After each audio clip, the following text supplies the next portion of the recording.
Good morning students. आज हम आपको चैप्टर थर्ड पढ़ाने जा रहे हैं।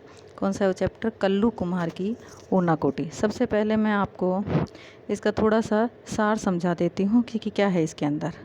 कल्लू कुमार की ऊनाकोटी के कौन है लेखक? जो कौन है वो है के विक्रम सिंह। कौन है? के विक्रम सिंह। इनका एक यात्रा वृत्तांत है, मतलब एक यात्रा पर गए थे और इन्होंने वहाँ पर क्या क्या देखा उसके बारे में इन्होंने बताया है कि एक टीवी के कार्यक्रम में ये शूटिंग करने पहुँचे वहाँ पर। तो ये कहाँ की यात्रा पर गए थे? त्रिपुरा की यात्रा पर गए थे।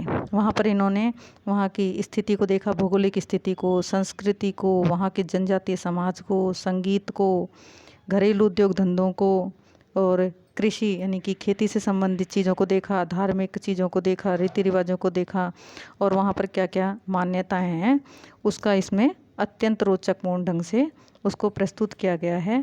तो अब हम इसको विस्तार से पढ़ेंगे और ज़रा ध्यान से उस चीज़ को समझेंगे। ठीक है, तो हम स्टार्ट करते हैं। आप चैप्टर 3 निकालेंगे कल्लू कुमार की ऊनाकोटी कि फिर से मैं बता रही हूँ आपको कि इसके जो लेखक हैं वो कौन है? के विक्रम सिंह। देखिए, ध्वनि में यह अद्भुत गुण है कि एक क्षण में ही वह आपको किसी दूसरे समय संदर्भ में पहुंचा सकती है। हम सोचते हैं ना कि एक क्षण में तो हम यहाँ पर, एक क्षण में कहीं दूसरी जगह चले जाते हैं। मैं उनमें से नहीं हूँ जो सुबह 4 बजे उठते हैं, 5 बजे तक तैयार हो लेते हैं और फिर लोधी गार्डन पहुंचकर मकबरों और मेम साहबों की सोहबत में लंबी सैर पर निकल जाते हैं। मतलब लेखक कह रहा है कि मैं उन लोगों में से नहीं हूँ जो इस तरीके के कार्य करता हूँ। मैं आम तौर पर सूर्योदय के साथ उठता हूँ। सूर्योदय यानी कि जब सूर्य निकलता है। अपनी चाय खुद बनाता हूँ और फिर चाय और अखबार लेकर लंबी अलसाई सुबह का आनंद लेता हूँ। सुबह सुबह ऐसा कैसा रहता है कि अरे अभी तो सोकर खड़े हुए हैं हम, चलो ये का कर लेते हैं, चाय पी लेते हैं, अखबार पढ़ लेते हैं। तो वो भी ऐसा ही कि अलसाई सुबह का आनंद लेते थे। अक्सर अखबारों की खबरों पर मेरा कोई ध्यान नहीं रहता। यह तो सिर्फ दिमाग की कटी पतंग की तरह यूं ही हवा में तैरने देने का एक बहाना है। दरअसल इसे कटी पतंग योग भी कहा जा सकता है। क्या कहा जा सकता है? इसे कटी पतंग योग भी कहा जा सकता है। इसे मैं अपने लिए काफ़ी ऊर्जादायी पाता हूँ, यानी कि इससे मेरे अंदर क्या है? ऊर्जा का विस्तार होता है। और मेरा दृढ़ विश्वास है, मतलब मेरा विश्वास है कि संभवतः इससे मुझे एक और दिन के लिए दुनिया का सामना करने में मदद मिलती है। एक ऐसी दुनिया का सामना करने में जिसका कोई सिर पैर समझ पाने में मैं अब खुद को असमर्थ पाता हूँ।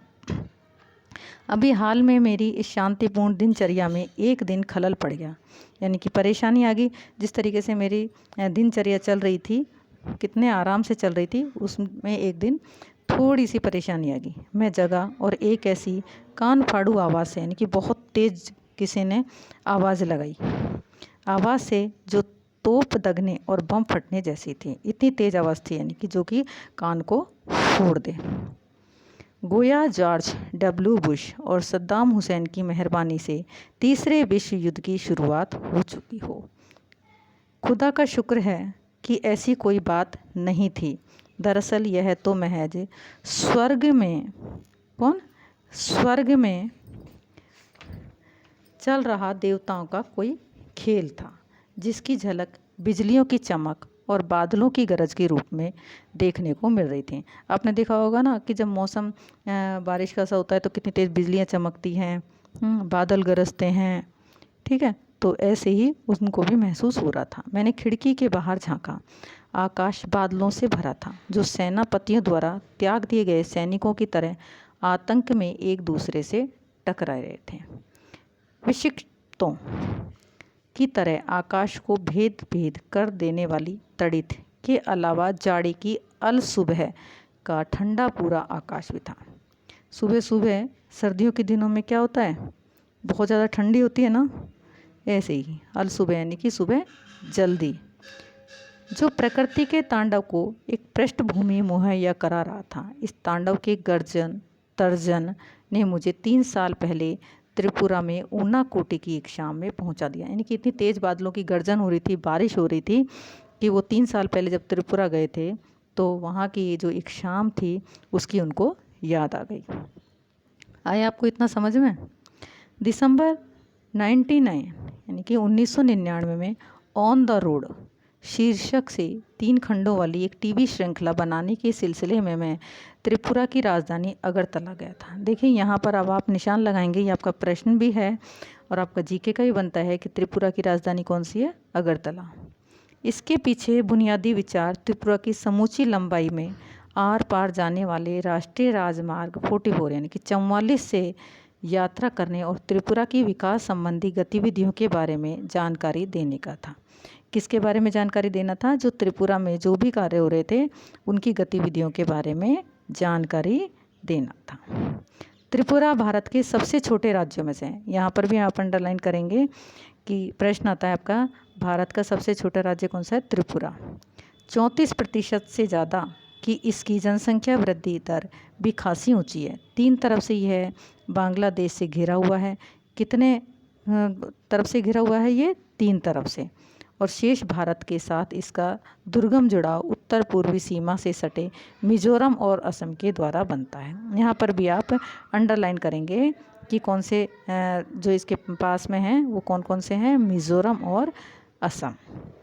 ठीक है। सोनामुरा, बेलोनिया, सबरूम और कैलाश शहर जैसे त्रिपुरा के ज़्यादातर महत्वपूर्ण शहर बांग्लादेश के साथ ऐसी सीमा के करीब हैं, यहाँ तक कि अगरतला भी सीमा चौकी से महज 2 किलोमीटर पर है। सीमा चौकी कितनी किलोमीटर दूर है? 2 किलोमीटर दूर।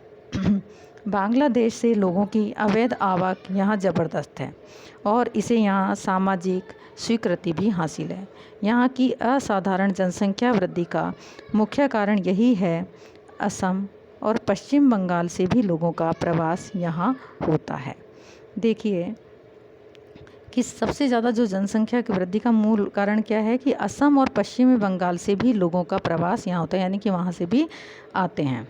कुल मिलाकर बाहरी लोगों की भारी आवाक ने जनसंख्या संतुलन को स्थानीय आदिवासियों के खिलाफ ला खड़ा किया है। यह त्रिपुरा में आदिवासी असंतोष की मुख्य वजह है। ठीक है, आया आपको इतना समझ में? तो चलो फिर आगे देखते हैं। पहले 3 दिनों में मैंने अगरतला और उसके इर्द गिर्द यानी कि उसके आसपास शूटिंग की, जो कभी मंदिरों और महलों के शहर के रूप में जाना जाता था। उज्जैन महल अगरतला का मुख्य महल है। अब आपका यहाँ प्रश्न बनता है कि अगरतला का मुख्य महल कौन सा है? तो आप क्या बताएंगे? उज्जैन, जिसमें अब वहाँ की राज्य विधानसभा बैठती है। और अब क्या है वहाँ पर? विधानसभा। राजाओं से आम जनता को हुए सत्ता हस्तांतरण को यह महल अब नाटकीय रूप में प्रतीक करता है। इसे भारत के सबसे सफल शासक वंशों में से एक लगातार 183 क्रमिक राजाओं वाले त्रिपुरा के माणिक्य वंश का दुखद अंत ही कहेंगे। तो आपको इतना समझ में आ गया। अब इससे जो अगला है हम नेक्स्ट क्लास में आपको पढ़ाएंगे। पहले इतना समझने की आप कोशिश करिए। ठीक है, थैंक यू।